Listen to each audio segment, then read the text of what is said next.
Matthieu chapitre. Je prends quelques portions des Écritures que nous allons lire. D'abord, je vais lire dans Matthieu chapitre 5. Matthieu 5, à partir du verset 10.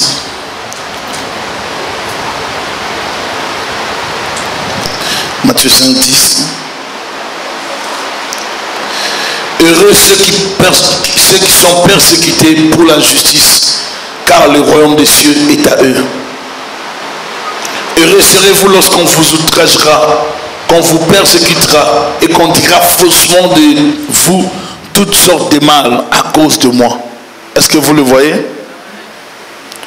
Réjouissez-vous et soyez dans l'allégresse parce que votre récompense sera grande dans les cieux. Car c'est ainsi qu'on a persécuté les prophètes qui ont été avant vous. Est-ce que vous avez vu ça? Heureux ceux qui sont persécutés pour la justice, car le royaume des cieux est à eux. Heureux serez-vous lorsqu'on vous outragera, qu'on vous persécutera et qu'on dira faussement de vous toutes sortes de mal à cause de moi. Réjouissez-vous et soyez dans l'allégresse parce que votre récompense sera grande dans les cieux. Car c'est ainsi qu'on a persécuté les prophètes qui ont été avant vous. Alléluia. La persécution n'a pas commencé aujourd'hui. La persécution n'a pas commencé avec notre période. La persécution date.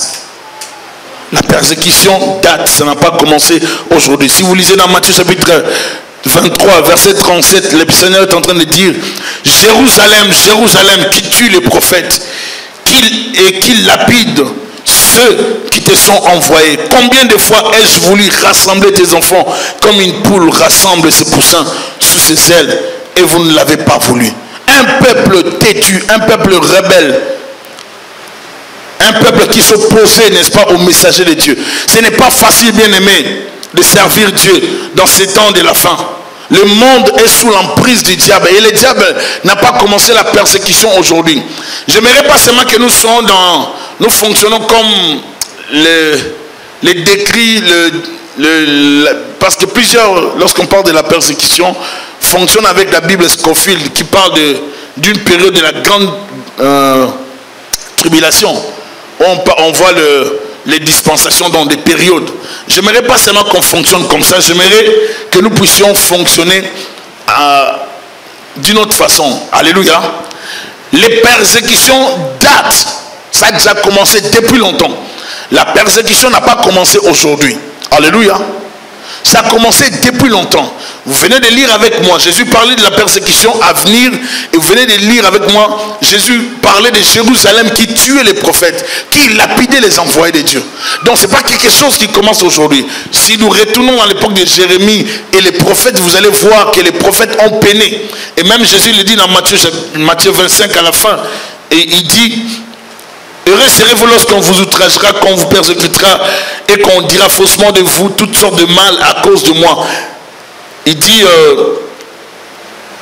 car c'est ainsi qu'on a persécuté les prophètes qui ont été avant vous. Amen. Donc c'est quelque chose qui date. Le royaume de Satan a lancé une grande opération de combat spirituel contre l'église du Seigneur. J'avais envoyé au frère Ouli, je ne sais pas s'il peut nous balancer, je ne sais pas s'il est là, frère Ouli, sur son Facebook. Je lui ai envoyé un lien, s'il peut nous balancer ça, de la persécution. Ce serait intéressant de voir ça. Des gens qu'on vient de tuer encore. Cette semaine, je viens de voir des gens qu'on a tués. On tue tellement de gens ces jours-ci, et que moi, ça me met tellement mal à l'aise que ça me motive d'en parler encore. Alléluia. On tue des gens qui ne veulent pas renoncer, qui veulent servir Dieu, qui décident de rester chrétiens. Il y a des endroits où on tue des gens, on continue à pendre des gens, à crucifier des gens. Alléluia. Donc, le royaume de Satan a lancé une grande opération de combat spirituel contre l'église du Seigneur Jésus-Christ. Toute la machine satanique est mise en œuvre pour stopper l'élan spirituel de l'église chrétienne. Les combats spirituels quittent la dimension spirituelle. Ce combat descend dans la dimension physique afin d'éliminer physiquement les éléments gênants du royaume des cieux. Qu'est-ce que le diable est en train de faire? Le diable est en train de nous attaquer maintenant physiquement. On veut à tout prix détruire les gens physiquement, éliminer les vies. Vous devenez gênant, on vous combat spirituellement. On n'arrive pas à vous attendre. Qu'est-ce qu'on fait? On cherche maintenant à vous tuer physiquement. On peut provoquer des accidents. On peut vous empoisonner ou on peut vous pousser, n'est-ce pas, à la dépression. Et ce sont des stratégies sataniques pour, n'est-ce pas, cribler, détruire les serviteurs du Seigneur Jésus-Christ, détruire les serviteurs du Seigneur Jésus-Christ. Comment pousser quelqu'un à la dépression? C'est créer faussement des choses sur la personne. Et si la personne n'est pas soutenue, la personne peut tomber dans une dépression. Servir Dieu n'est pas être à l'abri des accusations, des problèmes. Servir Dieu c'est pas ça. Des problèmes viendront. Alléluia. Il faut savoir qu'en servant le Seigneur, il y aura des tribulations, il y aura des moments difficiles. J'ai dit seulement, regardez, là, ce sont des chrétiens qu'on vient de tuer. Donc, ils ont accepté Jésus-Christ, mais on vient de les tuer là. Ouais. Donc, des familles chrétiennes tuées. On est en train de tuer les chrétiens. On perd des chrétiens dans certains coins du monde, tout simplement parce que ces gens ont accepté de servir le Seigneur Jésus-Christ. Alléluia. Bien aimé, il faut qu'on soit conscient de ça. Ça, c'est même les photos, mais j'ai vu une autre vidéo où on tirait directement en live. Et vous allez voir comment on est en train de tuer des chrétiens. Le monde a atteint, et dans l'impunité, il tue des gens et il continue de fonctionner. Le monde a atteint un niveau animal, c'est-à-dire un niveau inhumain, où on veut imposer la religion aux chrétiens. Les chrétiens sont les seuls dans ce monde qui ne méritent pas de faire le choix. Les autres religions ont la liberté, mais dès que tu acceptes Jésus-Christ dans certains coins, ils accepteraient mieux que tu sois bouddhiste. Même dans les pays islamiques là. Si ces gens se convertissaient au bouddhisme, ça pouvait passer. Mais dès qu'on accepte Jésus-Christ, là ça ne passe pas. Parce qu'ils disent, c'est un Dieu des Juifs. Et comme tous ces gens ont aussi la haine des Juifs, ben, ils tombent sur les chrétiens. Il faut prier. Alléluia. Il ne faut jamais travailler et fonctionner dans la vie chrétienne avec la pensée que la persécution viendra dans une période. Nous sommes déjà en pleine persécution. La persécution a déjà ou avait déjà commencé. Dès l'époque des prophètes, c'est une continuité. Les sangs des chrétiens coulent toujours. Je vous ai parlé de ce que Tertullien dit la fois passée. Le sang des chrétiens coule. Et à chaque fois que le sang coulera, il y aura encore d'autres chrétiens qui naîtront. Il y aura encore des conversions. Vous coulez le sang des chrétiens, il y aura des conversions. Alléluia. Le diable a décidé d'éliminer physiquement les serviteurs de Dieu par empoisonnement. Par des accidents préparés. Raison pour laquelle ça prend aussi la sécurité. Ça prend aussi la prudence. Ça prend la sagesse. Il ne faut pas se promener n'importe comment. Est-ce que je parle à quelqu'un? Le diable vise la destruction et la mort physique de tous les leaders chrétiens. Affaiblir un leader chrétien, c'est vraiment une grande victoire dans le royaume de Satan. Vous ne pouvez pas savoir les combats que le diable lance sur les leaders, les serviteurs de Dieu. Le combat, ça vient par les femmes. Le combat, ça vient par l'argent. Le combat, ça vient par toutes sortes de séductions. Et des combats, des fois, au niveau des enfants, des serviteurs de Dieu. Et d'autres par des maladies. Le combat, ça peut venir aussi par l'orgueil. Parce qu'il veut à tout prix détruire l'église. Il lance son armée pour persécuter les chrétiens. Pour chasser les chrétiens. Pour courir après les chrétiens, les détruire, les déstabiliser, en finir avec l'église. Pourquoi la persécution? Je dirais qu'il y a plusieurs raisons. À la base, il y a des raisons que je dirais politiques aussi, comme je l'ai dit la fois passée. Il y a aussi la politique dedans. Il y a aussi des raisons qui touchent la religion. Tellement qu'il y a l'expansion, la croissance de l'église chrétienne, ça crée de la jalousie dans d'autres courants religieux. Et ces courants religieux, n'est-ce pas, décident aussi de s'attaquer aux chrétiens. Il n'y a que des chrétiens qui ne veulent pas croire et comprendre qu'ils sont face à un combat spirituel, mais qui ne restent pas au niveau spirituel, qui descend aussi dans le niveau physique. Ils nous ont combattus spirituellement. Ils n'ont pas pu nous avoir parce que nous sommes plus forts qu'eux. Nous sommes tellement forts. Nous sommes tellement supérieurs en puissance, en autorité, qu'ils ne peuvent pas nous atteindre. Alors, ils décident de passer maintenant par l'empoisonnement. Ils décident de faire souffrir l'Église. Lorsqu'un homme de Dieu, dans certains coins du monde, essaie de placer une parole sur la politique de son pays, on l'arrête, on le met en prison ou on l'empoisonne. Et c'est ce qui arrive, qui fragilise l'Église. Et ce qui arrive dans certains coins, il y a certaines vérités bibliques qui ne sont même plus prêchées. Tout simplement parce qu'on a peur de la vie. Mais si l'Église était unie, si les chrétiens étaient unis, je peux vous assurer que l'Église apportera les changements dans ce monde. Mais c'est parce que les chrétiens ne sont pas unis. La fragilité de l'Église, c'est cette division. Tout le monde croit être dans le bon chemin. Tout le monde croit détenir la vérité.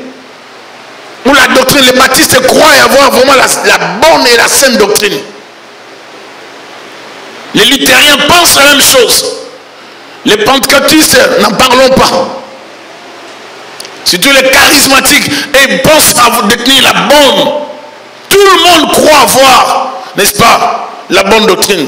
Oui, nous avons la bonne doctrine. Mais au-delà de ça, nous avons un point commun, c'est Jésus. On ne peut pas se diviser seulement pour les parler en langue. On ne peut pas se diviser. Il y a des fois des différences dans la doctrine. Si vous le suivez, vous allez rigoler. Mais ça divise les gens. Ça divise les gens. Pourtant, si on s'unissait, on pourrait apprendre les uns les autres et se communiquer, travailler ensemble, n'est-ce pas, et se protéger. L'Église est en train de perdre ses serviteurs. Il y a des raisons de la persécution. La croissance de l'Église dans un milieu effraie aussi les autres religions tout autour. La croissance de l'Église chrétienne effraie aussi les politiques, les politiciens. Ils paniquent par rapport à ça. Ils pensent que l'Église commence à détenir un certain pouvoir.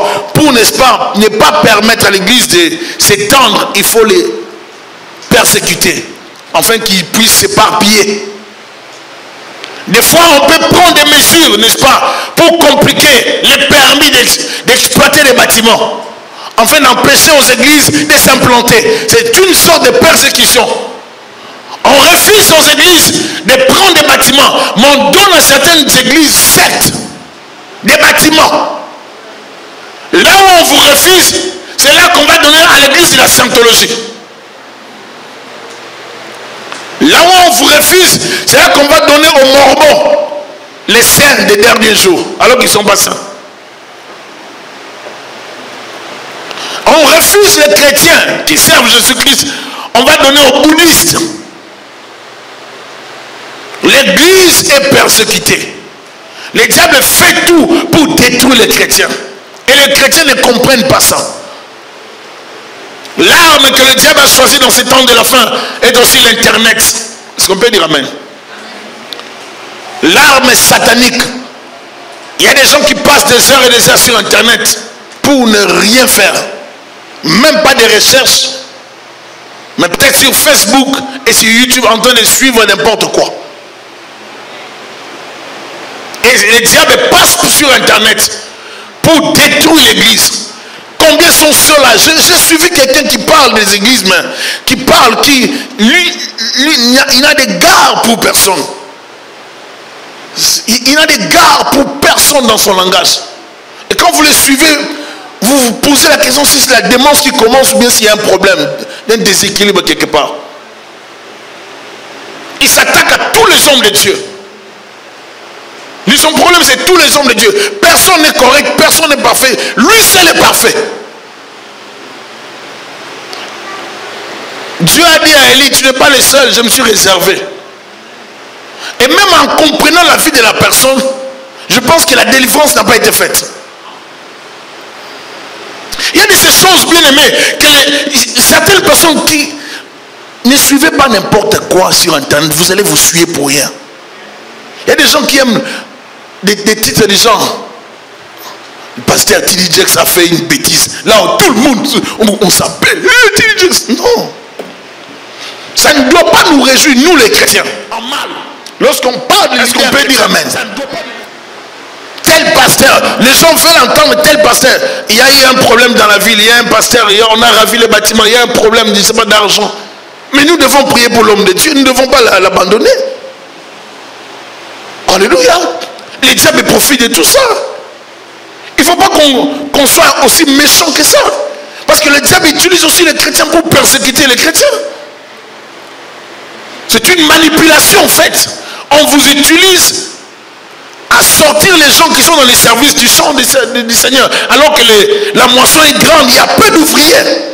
Et les ouvriers qui sont là, on les chasse de la moisson. On les combat par le diable. Et l'église les abandonne.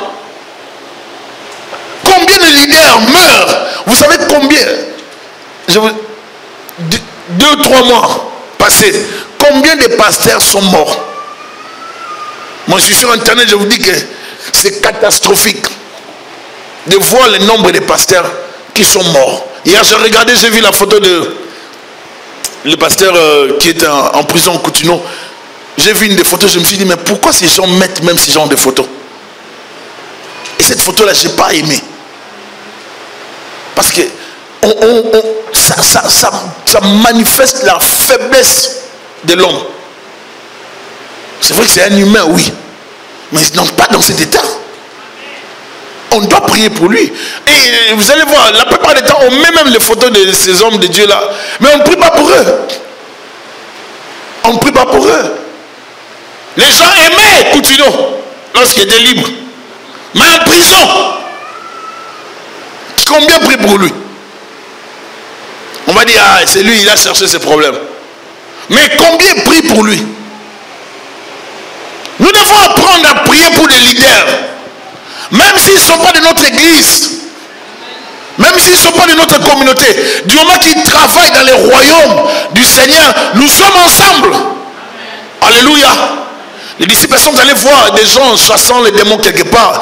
Et ils les ont arrêtés. Comment vous chassez les démons au nom de Jésus-Christ? Ils sont venus dire à Jésus-Christ, pensant que Jésus allait les acclamer. Oh non, on a trouvé des gens là-bas en train de chasser les démons. On leur a demandé d'arrêter un peu. Maître, qu'est-ce que tu en dis? Jésus dit non. Celui qui n'est pas contre vous. Et pour vous, ils sont avec nous. Laissez-les faire le travail. Même s'ils ne sont pas mes disciples proches, mais c'est aussi mes disciples. Nous devons travailler dans l'unité. Et le diable a profité de ça pour déstabiliser l'église. La fragilité de l'église donne le droit légal à Satan de frapper à l'intérieur de l'église. Et le diable, qu'est-ce qu'il fait? Il glisse ses serviteurs dans l'église pour détruire les églises. Et plusieurs personnes aujourd'hui ont abandonné la foi. Non seulement parce qu'on les a menacés de mort, mais à cause des scandales qui arrivent dans l'église. Tout ça résultat de persécutions silencieuses, des manipulations, des planifications sataniques dans l'église. On veut à tout prix déstabiliser la foi de plusieurs. Et pour déstabiliser la foi de plusieurs, il faut frapper des leaders. Il y a des leaders, je dirais, il y a des leaders qui ont fait des erreurs ou qui commettent des erreurs qui ne sont pas foncièrement mauvais. Il faut bien analyser les choses. Il y a quelque part l'absence de la raison. Ce n'est pas tous ceux qui pêchent qui sont foncièrement dans les cœurs des mauvais. Non. Il faut aussi il faut avoir le cœur de Dieu. Quelqu'un disait, si je prenais la place de Dieu, je tuerais tout le monde. Tous les pécheurs donneront leur cœur à Jésus. Là ce serait quoi? Le mauvais usage de la puissance.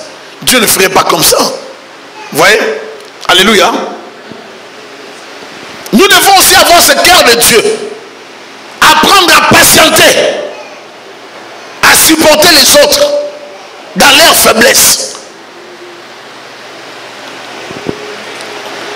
également des menaces, différentes formes de persécution. Il y a des menaces aussi. Quelqu'un amène l'argent. Une personne, vous avez une personne qui arrive à l'église, cette personne a envoyé du diable. Cette personne donne beaucoup d'argent. À chaque fois que vous avez besoin de $1000, la personne va donner 10 000 dollars. Vous avez besoin de 2000, la personne va donner 15 000 dollars. Ça ferme votre bouche. Et puis un temps, la personne vient vous voir. Pasteur, ne prêchez plus tel message. Sinon, moi, je ne donnerai plus. Et ça arrive dans certains milieux où les hommes de Dieu sont obligés de se taire à cause des membres qui sont dans l'église, mais un envoyé du diable, persécutant l'église dans la tranquillité. Et le peuple ne peut pas bénéficier de bons messages parce que la personne est là dans l'église avec son argent pour corrompre et empêcher au peuple de Dieu d'avoir accès à la bonne parole. Il y a des menaces d'emprisonnement également. La flagellation, comme j'en ai parlé la fois passée, je répète encore, de fausses accusations, l'empoisonnement, l'emprisonnement, l'enlèvement des leaders. On peut enlever un leader. On peut emprisonner un leader pour rien. On peut l'empoisonner. C'est pour ça que les hommes de Dieu ne doivent pas manger n'importe où et n'importe comment. Je vous assure, dès que vous commencez à prendre position dans les choses de Dieu, dès que vous commencez à faire quelque chose qui glorifie Dieu, peu importe votre ministère, faites attention, vous devenez dangereux, un danger pour le royaume de Satan. Et les diables ne vont pas vous laisser. Les diables est tellement intéressé aux gens qui prient beaucoup, qui chantent avec la gloire du Seigneur, qui prêchent avec la gloire, qui modèrent avec la gloire, qui intercèdent pour l'église. Tous ceux qui travaillent pour Dieu, qui ébranlent le royaume de Satan, sont des menaces, des dangers du diable. Toi qui travailles, tu organises bien les choses dans l'église. C'est toi le concepteur, les génies de l'église. Les diables vont te combattre pour que tu arrêtes de le faire. La persécution viendra sur toi. Tu fais quelque chose bien que tout le monde, mieux que tout le monde. Le diable ne va pas te laisser. Il fera tout pour que tu sois persécuté. Tu auras une femme qui va te donner des migraines. Si on n'arrive pas à passer au travail, on passera par ta femme. Si la femme te donne, on n'arrive pas à passer par ta femme, on pourra passer par ton mari. Le diable cherchera les voies et moyens pour te persécuter. Il ne te laissera pas tranquille. Et Jésus nous a déjà avertis. Heureux ceux qui sont persécutés pour la justice, car le royaume des cieux est à eux. Vous êtes persécutés pour la justice, n'arrêtez pas. Persévérez, servez Dieu, car le royaume des cieux est à vous. Et laisserez-vous lorsqu'on vous outragera, qu'on vous persécutera et qu'on dira faussement de vous toutes sortes de mal. Est-ce que tu peux dire toutes sortes de mal? On dit toutes sortes de mal à cause de moi. Le Seigneur Jésus est en train de dire, lorsqu'on dira de vous toutes sortes de mal, c'est-à-dire des fausses accusations. On peut t'accuser aujourd'hui des problèmes. On peut te créer des ennuis et tu ne sais pas te justifier. Vous pensez que les gens qui ont créé des ennuis à Jésus-Christ n'avaient pas bien fomenté leur plan? Ils avaient planifié. Ils ont trouvé des alibis. Ils ont trouvé des raisons pour incarcérer Jésus-Christ. Mais sois heureux lorsqu'on t'accusera faussement. Car celui qui est en haut, notre Dieu, ne t'abandonnera pas. Alléluia. Soyons heureux de servir Dieu. Réjouissez-vous. Soyez dans l'allégresse parce que votre récompense sera grande dans les cieux. Car c'est ainsi qu'on a persécuté les prophètes qui ont été avant vous. Donc si on a persécuté les prophètes qui ont été avant vous, vous aussi vous serez persécutés. La persécution viendra à l'église. Ne pensez pas servir Dieu sans la persécution. Dans certains milieux, vous servez Dieu. Vous êtes persécutés et spirituellement et physiquement. Vous dormez la nuit, vous êtes traqués par des démons. Vous vous réveillez, vous avez peur de sortir. Vous ne pouvez pas parler aux gens de Jésus parce que si vous parlez dans certains pays comme le Maroc, on vous arrête. Vous venez de voir comment on a tué des chrétiens parce qu'ils nous ont refusé de renoncer. On les oblige à renoncer à Jésus-Christ. Et tu refuses de renoncer, on te lapide, on te pend, on te crucifie comme on vient de le faire. Mais en plein 21e siècle, on tue des gens. J'ai regardé l'autre fois sur Internet comment on tuait des chrétiens. On les a on les a allongés et puis ils étaient à terre. Il y avait des soldats derrière eux qui tiraient sur ces gens. Je vous dis bien aimé, ça c'était pas la fiction. Il ne faut pas voir ça. C'est pas avec des armes de silencieux, non. C'est avec des armes de guerre. Ça a entré, ça a percé. C'est pas normal. Mais en plein 21e siècle, servons Dieu avec prudence. Nous sommes dans un monde où le diable peut envoyer des agents pour nous créer des problèmes. Vous voulez servir Dieu pieusement, vous voulez servir Dieu dans la paix, le diable ne vous laissera pas tranquille. Il dit, je ne suis pas venu amener la paix, mais l'épée. Il est venu en mission, séparer l'église d'avec le monde. Et le diable ne va pas supporter ça. Le diable combattra l'église. Mais ce qui est intéressant dans tout ça, c'est qu'ils combattront l'église ou l'agneau, mais l'agneau les vaincra. Comme nous appartenons au Seigneur Jésus, nous sommes plus que vainqueurs. Alléluia. J'aimerais t'encourager, ma soeur, mon frère, à servir Dieu avec persévérance. Peu importe ce que tu traverses, sois seulement prudent. Il y a l'empoisonnement. Nous sommes dans un temps où on empoisonne les gens. À cause de l'évangile, tu chantes bien, on peut t'empoisonner. Tu prêches bien, on peut t'empoisonner. Lorsqu'une personne sert Dieu dans la crainte de Dieu, on ne veut pas de ça.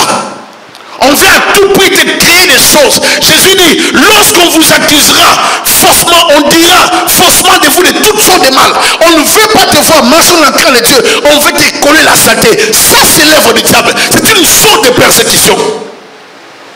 Comme je disais, vous voyez des gens qui passent sur Internet, qui ont le rôle de dire n'importe quoi. Il ne faut pas les suivre. Ils passent le temps à critiquer les hommes de Dieu de partout. Comme si eux, ils étaient parfaits. Mais quand vous suivez leur langage est tellement injurieux. Dans leur défense, ils sont en train de pécher en pleine émission. Alors ma question est celle-ci. Ça, c'est quelle chrétienté? Alléluia. En tant que chrétiens, nous sommes appelés à ne pas vivre dans les péchés, à ne pas pécher. Mais là, on voit en pleine émission, mais il y a le péché. Raison pour laquelle, bien aimé, marchons dans la crainte de l'Éternel. Servons Dieu dans la vérité.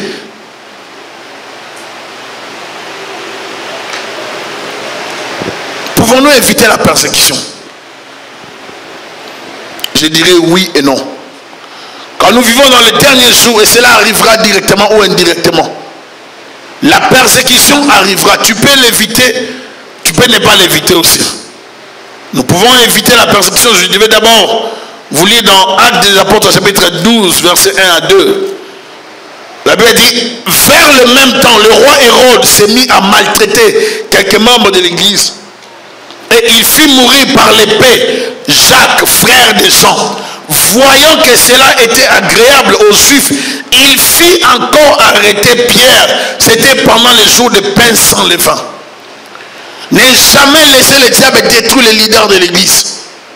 Alléluia. Le diable savait que l'église primitive avait besoin de ses leaders. Et qu'est-ce que le diable fait? Il attaque Jacques, qui était le pasteur de l'église de Jérusalem. Il déstabilise l'église d'abord. Jacques meurt. La Bible dit, voyant que cela était agréable aux Juifs, qu'est-ce qu'il fait? Il fit encore arrêter Pierre. Pour quelle raison? Il n'y avait pas de raison. Mais comme ils ne peuvent pas l'arrêter sans raison, ils doivent créer une fausse accusation. Est-ce que vous êtes là? Ce n'est pas parce que vous avez vu une personne menottée que la personne est réellement fautive. C'est que la personne a réellement commis la bêtise. On peut accuser. Il y a des gens. J'ai suivi une émission sur Canal D. J'ai vu une personne sortir de la prison après plusieurs années. Ils ont compris plus tard, plus de 25 ans, qu'ils n'étaient pas les violeurs et qu'on l'avait accusé faussement. Ils ont gâché sa vie. Ils ont gâché sa jeunesse. Ils ont détruit sa vie. Il sort de là. âgé, affaibli. Ça disons, on va lui donner de l'argent, des millions de dollars. Mais avec quelle joie? C'est ça l'œuvre du diable. Il veut gâcher une partie de ta vie. Ne jamais les laisser détruire l'église. Ne jamais les laisser détruire les leaders. Si tu laisses le diable frapper sans réagir, demain il fera plus qu'aujourd'hui. L'église a laissé le diable prendre Jacques et le tuer. Lorsque l'église verra l'arrestation de Pierre, la Bible dit l'église se mettra en prière. L'église va changer de mécanisme. L'église va changer le fonctionnement. L'église va s'engager maintenant dans une prière intense pour libérer Pierre dans la prière. Et c'est ainsi que le miracle va se produire. À la persécution, plus de prière. Alléluia. Vous avez de l'oppression satanique dans la famille. Vous ne dormez pas bien. Dès que vous commencez à dormir, Satan. Dès que vous commencez à dormir, les démons, cauchemar c'est cauchemar. Tu dors à gauche, cauchemar, à droite, cauchemar. Prends un peu les genoux, mets à terre. Alléluia. Mets les genoux à terre. Ou lève-toi dans la chambre si tu commences. Parle avec autorité. Chasse-le avec colère. Ils partiront. Ils entendent. Même si tu ne les vois pas, ils entendent. Ils obéissent. Commande dans ta chambre. Ordonne dans ta maison. Toute persécution démoniaque dans ta maison. Tu dis toute persécution des sorciers dans ma maison. Je l'arrête aujourd'hui au nom de Jésus-Christ. Je détruis tout esprit impur qui vient persécuter mes enfants. Lorsque mes enfants dorment la nuit, ils sont tout le temps persécutés. Que la persécution spirituelle, physique, s'arrête dans ma maison au nom de Jésus-Christ. Mais à cela, il faut ajouter la sagesse et la prudence. Alléluia. Vous savez que vous êtes face à la persécution, vous ne pouvez pas vivre n'importe comment. Nous avons besoin de la grâce divine pour ne pas tomber dans le piège de la persécution. Dieu avait prévu qu'il y aura toutes ces choses dans les temps de la fin. Qu'on le veuille ou pas, la persécution est déjà en marche depuis des siècles et des leaders sont tués tous les jours. Prions Dieu afin qu'il intervienne. Oui, il y aura la persécution. Tu ne pourras pas éviter la persécution. Il y aura la persécution. Ça peut ne pas t'atteindre, mais il y aura la persécution. Il y a de la persécution. La persécution est déjà là. Plusieurs attendent. Oh non, moi j'attends la grande tribulation. Je ne vais pas tomber dans la grande tribulation. Nous sommes dans la persécution. Nous sommes dans la persécution. N'attends pas seulement d'éviter la grande tribulation. Maintenant nous sommes persécutés. Je vais vous lire le récit de Polycarpe. Polycarpe 1. Un serviteur de Dieu, juste après les apôtres, un des disciples, il écrit ceci: le tumulte fut grand quand le public apprit que Polycarpe était arrêté. Le proconsul le fit amener et lui demanda si c'était lui Polycarpe. Il répondit que oui. Et le proconsul cherchait à le faire régner en lui disant: respecte ton grand âge et tout, change de voix. Jure par la fortune de César, change d'avis. Dis, abat les athées. Mais Polycarpe regarda d'un œil sévère toute cette foule de païens impies dans le stade et fit un geste de la main contre elle. Puis soupirant et levant les yeux, il dit: abat les athées. Les proconsuls insistaient et disaient: jure et je te laisse aller. Maudit le Christ. Polycarpe répondit: il y a 86 ans que je le sers et il ne m'a fait aucun mal. Je ne peux pas l'abandonner. Il est mon roi et il m'a sauvé. Alléluia. Il a fait 86 ans avec Jésus-Christ. On l'arrête, on l'expose dans le stade. On le pousse à abandonner la foi. Il dit: il y a 86 ans que je marche avec lui. Il ne m'a fait aucun mal. Il ne m'a jamais déçu. Je ne peux pas les régner. En public, j'accepte la mort. Il y a le récit d'un homme de Dieu, Ignace. C'est de bon cœur que je vais mourir pour Dieu. Il déclare: si du moins vous ne m'empêchez pas, je vous supplie, n'ayez pas pour moi une bienveillance inopportune. Laissez-moi être la pâture de bêtes par lesquelles il me sera possible de trouver Dieu. Je suis le froment de Dieu, je suis moulu par les dents de bêtes pour être trouvé impur, pain du Christ. Depuis la Syrie jusqu'à Rome, je combats contre les bêtes sur la terre et sur la mer, nuit et jour, enchaîné à 10 léopards, c'est-à-dire à un détachement de soldats. C'est maintenant que je commence à être un disciple. Il dit, pendant que moi, Ignace d'Antioche, je suis enchaîné face à 10 léopards, 10 soldats, je commence à comprendre que c'est maintenant que moi, Ignace, je commence à devenir disciple de Christ. Que rire des êtres visibles et invisibles ne m'empêche par jalousie de trouver le Christ. Feu et croix, troupeau de bêtes, lacération, écartèlement, dislocation des os, mutilation des membres, mouture de tout le corps, que les pires fléaux du diable tombent sur moi, pourvu seulement que je trouve Jésus-Christ. Je n'abandonne pas.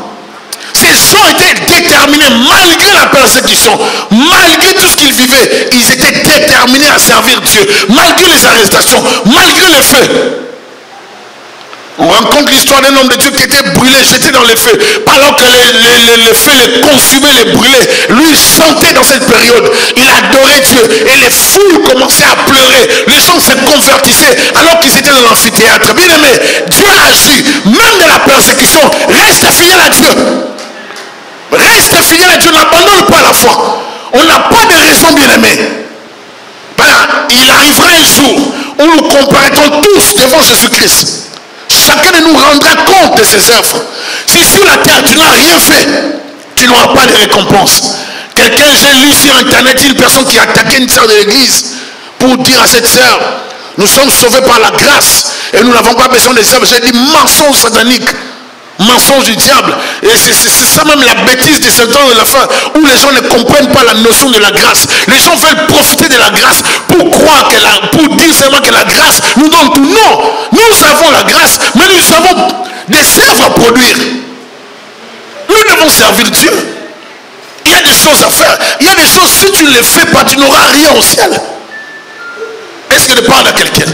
Si toi tu n'évangélises pas pour Dieu, tu penses que tu auras quelle récompense par rapport à ça? Il ne faut pas seulement bénéficier de la grâce, il faut l'utiliser pour aussi communiquer Jésus à d'autres personnes. Alléluia. Nous sommes dans les temps de la fin.